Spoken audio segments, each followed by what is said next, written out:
অনেক সময় আমরা দেখি আমাদের পাড়া প্রতিবেশীদের মধ্যে কেউ একজন তার খুব শখের একটা জিনিস, হোক সেটা টিভি হতে পারে, ফ্রিজ হতে পারে, তার হাতের স্মার্টফোনটি হতে পারে। আমরা দেখি হয়তোবা সে ফোনটা বা এই টিভি ফ্রিজটা কিস্তি থেকে লোন নিয়ে সেটা কিনেছে, কিস্তির টাকাটা পর্যন্ত এখনো শোধ করতে পারে নাই। সে সে হঠাৎ করে কোনো একটা বিপদে পড়ে আপনার কাছে আসছে হেল্প চাইতে, অথবা তার পছন্দের জিনিসটা বিক্রি করে দিতে আসছে আপনার কাছে।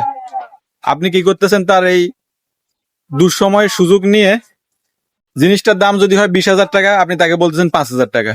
আপনি জানেন হয়তো বা সে কিছুদিন আগে 20,000 টাকা দিয়ে জিনিসটা কিনলো, কিন্তু তার অভাবের, তার দুঃসময়ের সুযোগ নিয়ে আপনি কম দামে জিনিসটা কিনতে চাচ্ছেন। ভাই, এটা ঠিক না।